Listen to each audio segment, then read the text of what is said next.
Hello, today we will start a new module which is module 3 on continuous system.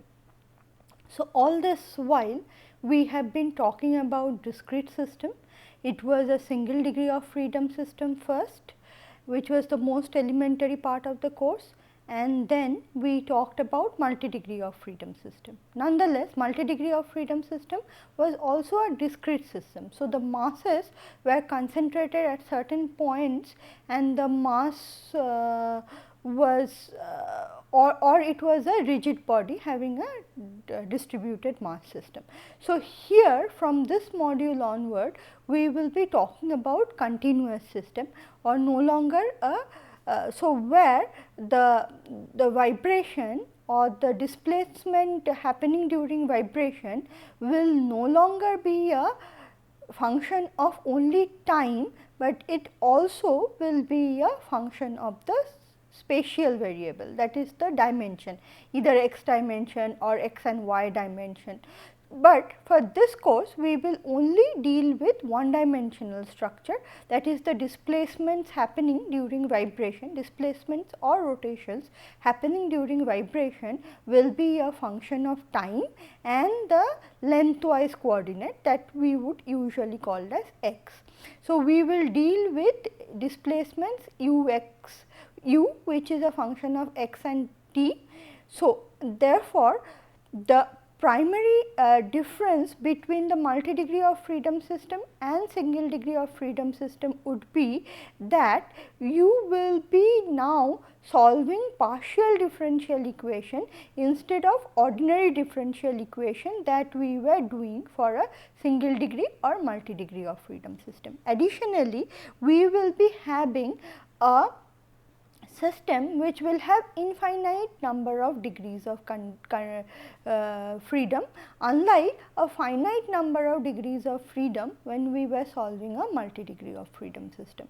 In a multi-degree of freedom system, we always talked about certain fixed number of degrees of freedom. It could be 100, it could be 5,000, it could be 1 lakh, but what the essential difference in continuous system is that the number of degrees of freedom is no longer finite. There are infinite possibilities of degrees of freedom and correspondingly there are infinite possible natural frequencies and mode shape. So, there would be infinite number of natural frequencies and mode shape.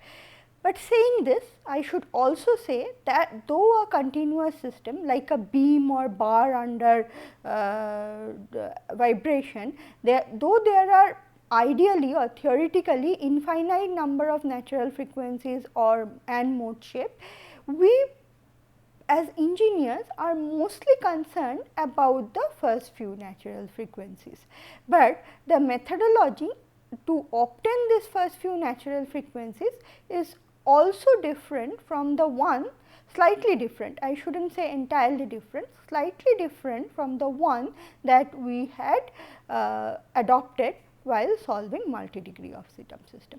With this preamble, I will now get into the actual problem and we will explain the theories and concept as we go through the problem and as we go through the derivations and formulations.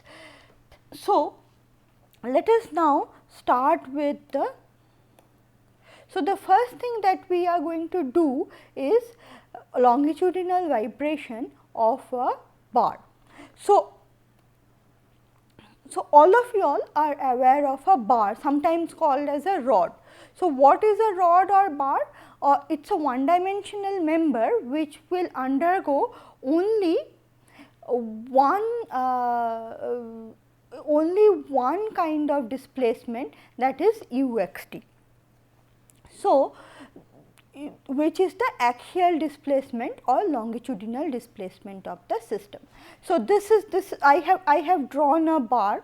So, what is happening is that I have the axial displacement which is uxt, where u is not only a function of time, but it is also a function of x. X is the lengthwise spatial dimension of the rod. and Fxt is the externally applied load acting on the rod. So, we can have any distribution of Fxt. It can have any form of variation in time as well as it can be any way distributed in the space. It could be a sinusoid in the space, it could be an uniformly distributed load. So, right now we are not assuming any constraint on Fxt, it is any possible form of load. Now, let us see. Uxt is the axial displacement of the rod at a given x at a given spatial dimension and at a time instance t.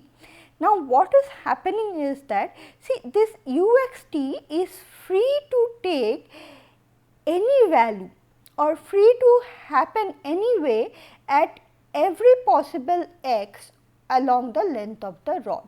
Therefore, we call a continuous system as an system which can be thought of having an infinite number of degrees of freedom. You have to understand that all these degrees of freedom are axial displacement.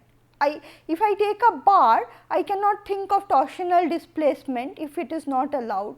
I am not bothered about the transverse displacement, it is always the longitudinal displacement, but this longitudinal displacement is free to have an independent value at any arbitrary x along the length of the bar. Therefore, we often call a continuous system as a system having infinite degrees of freedom.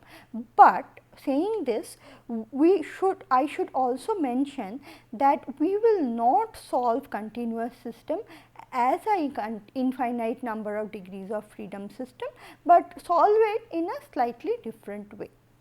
Now, let us get into solving this problem. So, what I have to do? I have to get an equation of motion having Uxt as one of the variable, and then I should be able to solve the equation of motion to solve for Uxt.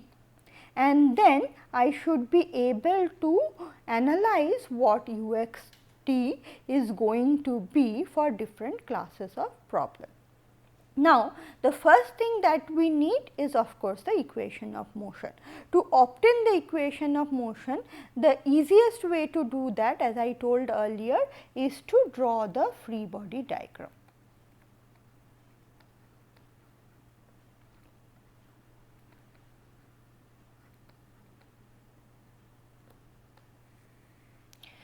So, what I would do to draw a free body diagram is that I am going to take a small element out of this rod, infinitesimal element of length dx.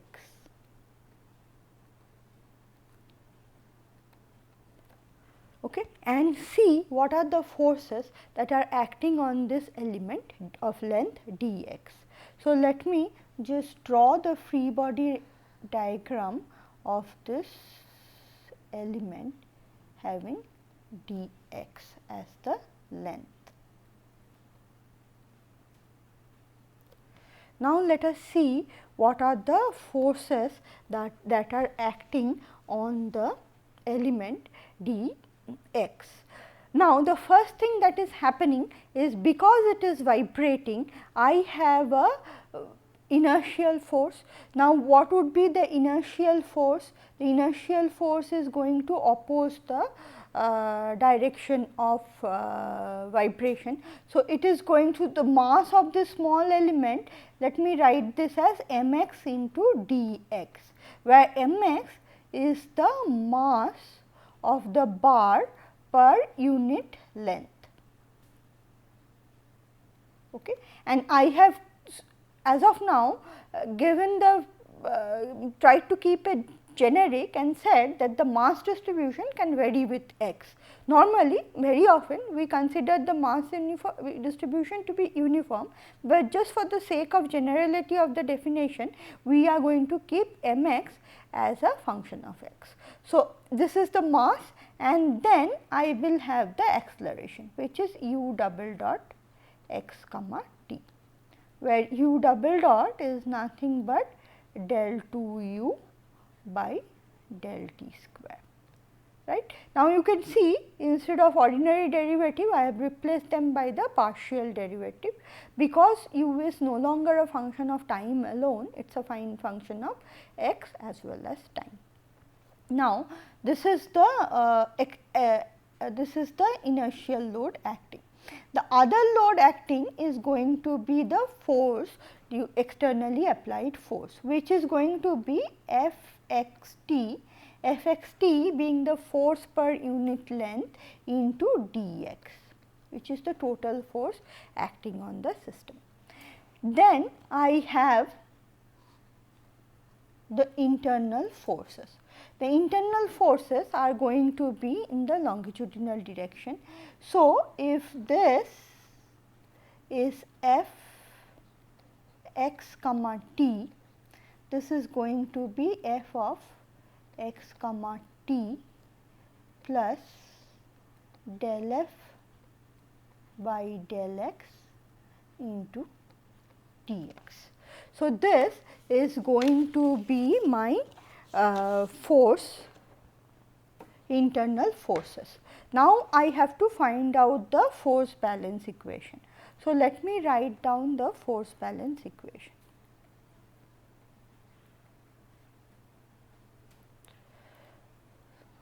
So, if I write down the force balance, I will have f of x comma t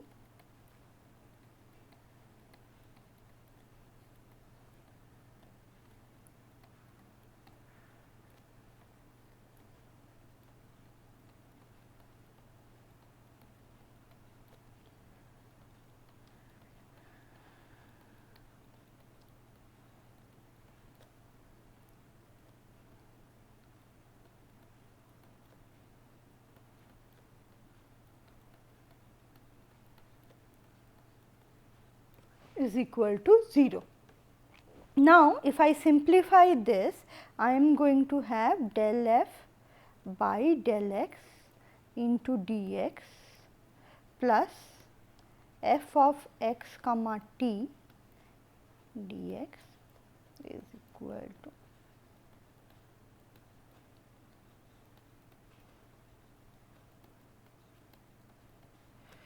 So, what I am going to do is that I am going to cancel out all the dx from this term.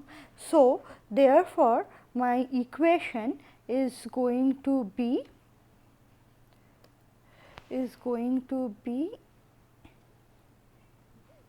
del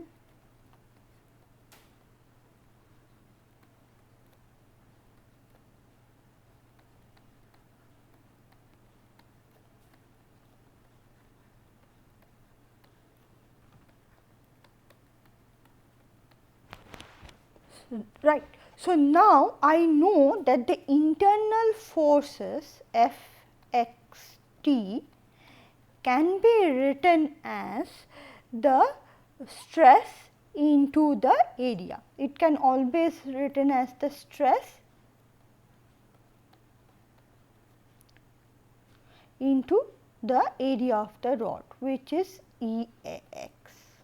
So, the stress can in turn be written as E of A x, E into the strain, that is del u by del x. So, f x t can in turn be written in terms of the variable displacement variable u. And so, if I plug this into this equation, then I will have del of del x into E A x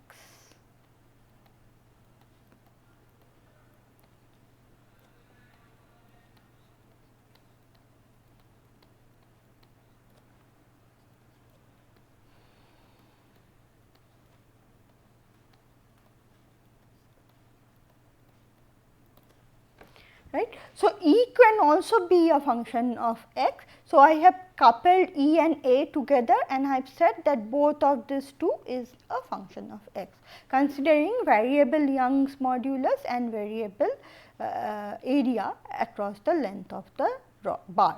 So, now this is an equation, the only variable in this equation is u, which is the displacement. Therefore, this is my equation of motion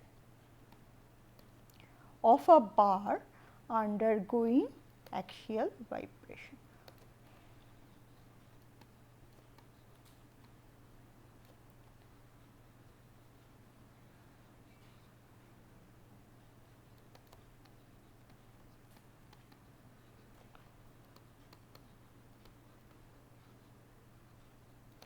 So, we have arrived at the equation of motion of a bar undergoing longitudinal vibration by using the D'Alembert's principle, that is using inertial force and just by doing a force balance. So, now if we look into this equation of motion, this is force, externally applied force applied per unit length. So, if I am solving a free vibration problem, then this Fxt is going to become 0 for the case of free vibration. If it is a force vibration problem, this is no longer going to be 0, but a non-zero value. So, my next problem, so once I have derived the equation of motion, my next problem would be to solve it and solve for u x t. Now, let us see how are we going to do that, because now I have a partial differential equation. I have to solve a PDE instead of an ODE that I have been solving for a multi-degree of freedom system or a single degree of freedom system. Now, let us, our next step would be to solve this equation of motion under free vibration condition.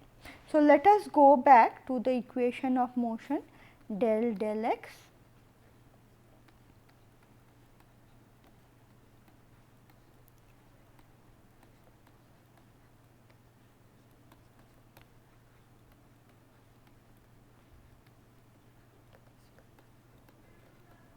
So, this is a free vibration equation. Now, let us go back to the concept of normal mode of vibration as we did for a multi-degree of freedom system. Even here we are going to solve this equation analytically by using a normal mode method or using modal superposition theorem or modal expansion theorem. So, let us now look into normal mode of vibration.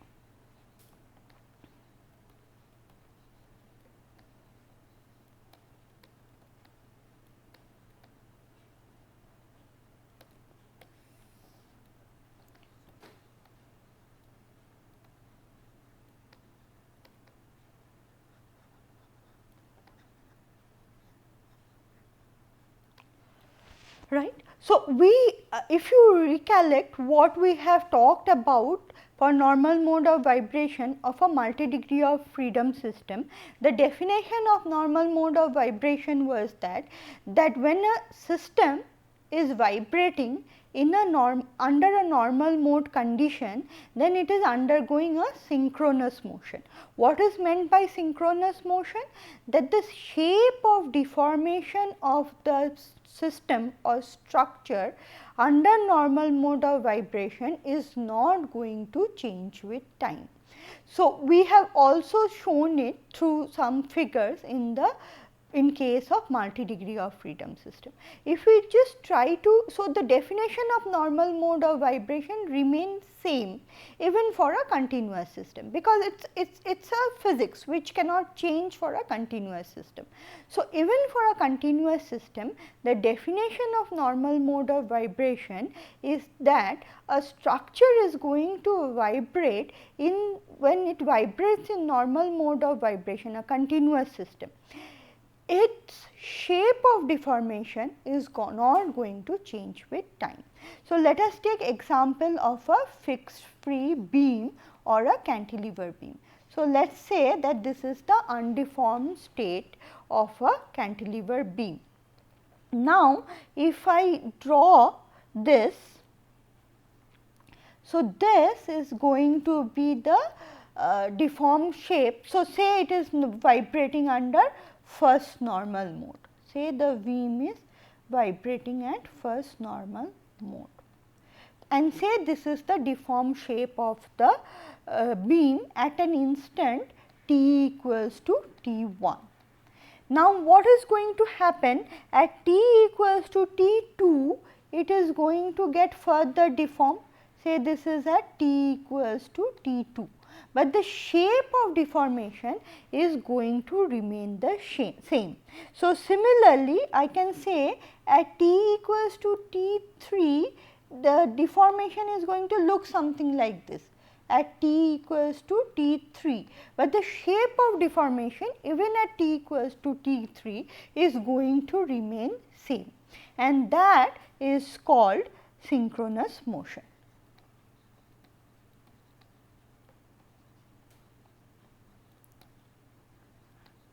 Which happens under normal mode of vibration.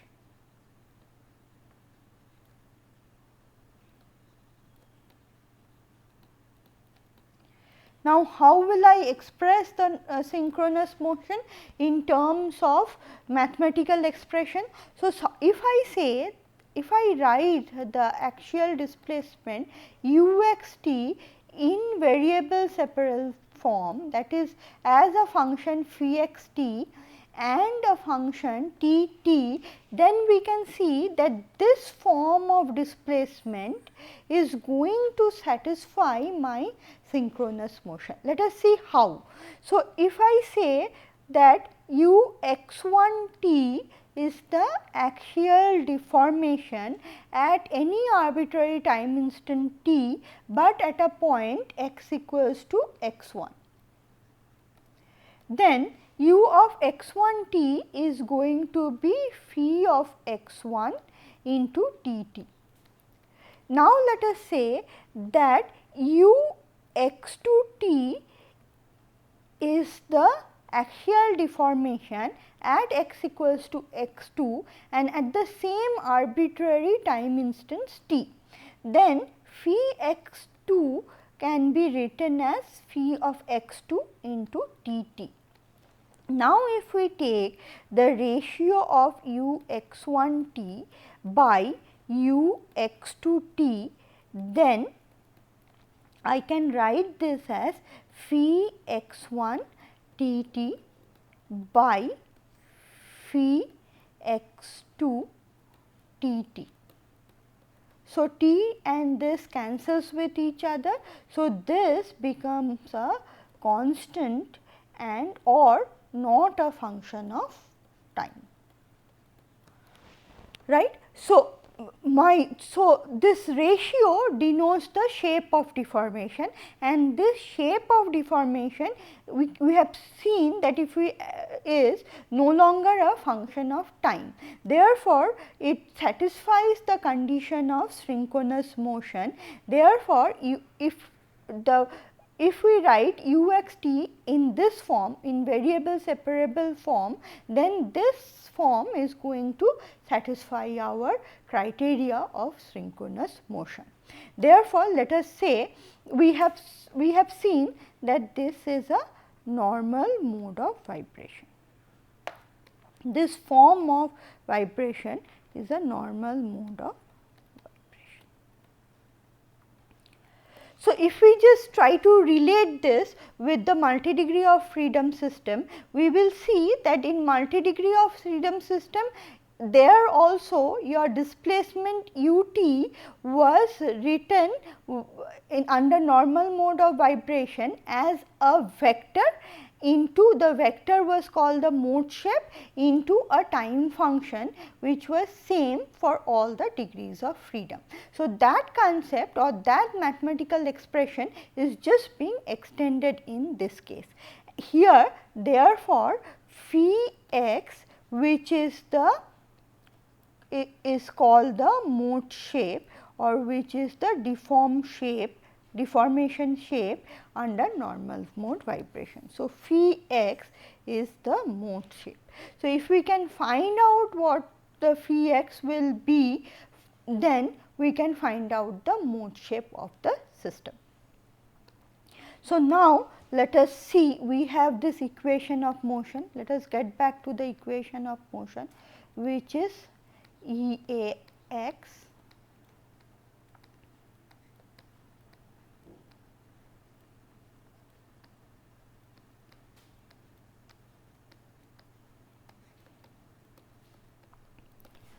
Now, if I substitute uxt as phi x into tt into this equation, what do I get? I get d by dx into EAX into d phi by dx into tt equals to mx into phi x into t double dot t. Now, you see I have replaced the partial derivative by ordinary derivative because phi is a function of x only. Now, what I do is that I do this simple mathematical manipulation. I write mx phi x into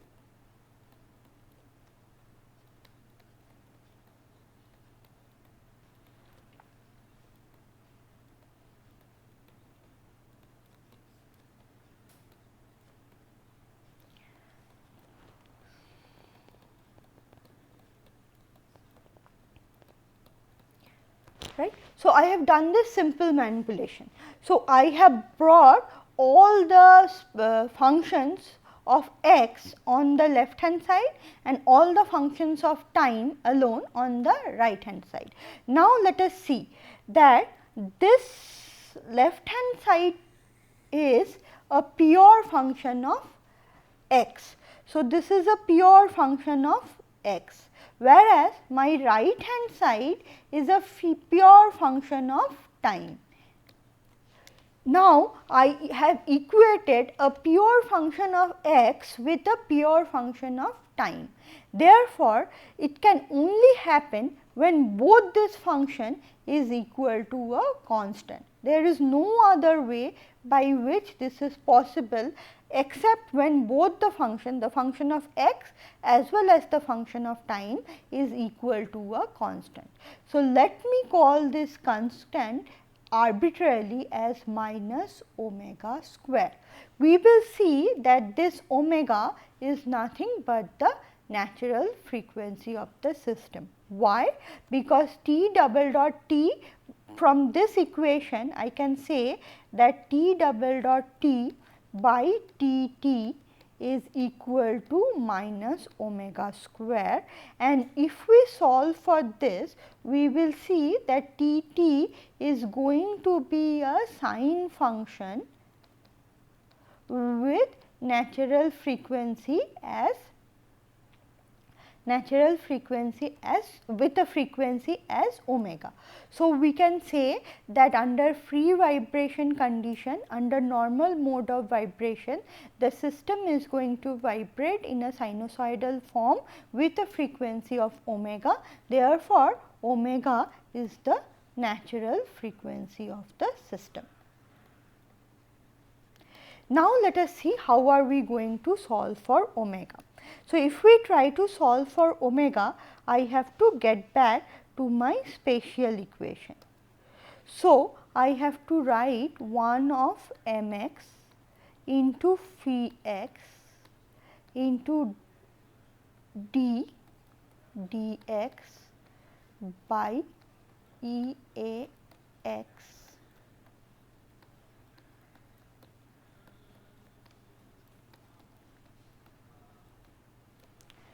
Now, this can be written as d dx into EAX into d phi by dx is minus omega square.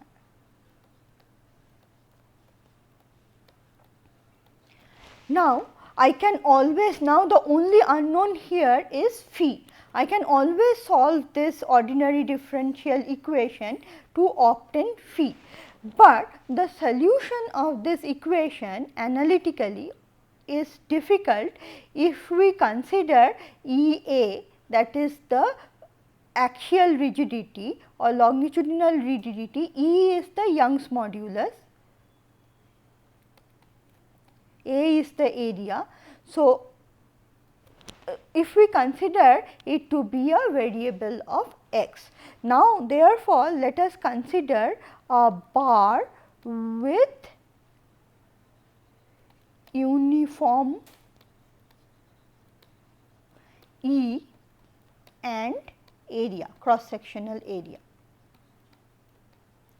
Then this equation simplifies and I have E A d2 phi x by dx square, and that is equal to minus omega square. We will also consider that m, which is mass per unit length, because A is constant, our mass is also going to be constant with x. So, minus omega square m into phi x.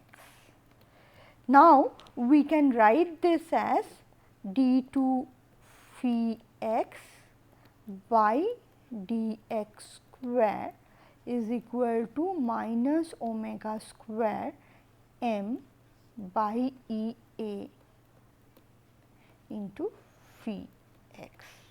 Now, what I do is that I am going to write this as beta square, where beta square is nothing but omega square m, just for simplifying the mathematical expression. So, I have replaced omega square m E A by beta square. This has no physical meaning, it is just a mathematical simplification, so that our expressions are simpler. If I write in this form, then my equation becomes d2 phi x by dx square plus beta square phi x is equal to 0. So, now I can solve this and the solution is going to be phi x is equal to C1 sin beta x plus C2 cos beta x, where my beta is unknown because my omega is not known, C1 and C2 is also unknown. So, I have to get hold of C1, C2 and beta. So, this can be derived once we impose the boundary conditions on this solution. So, this is a generic solution. Once we impose the boundary conditions on x, I will be able to find out the values of C1, C2 and beta, which we are going to do in the next lecture. So, this is the generic form of a mode shape of a rod,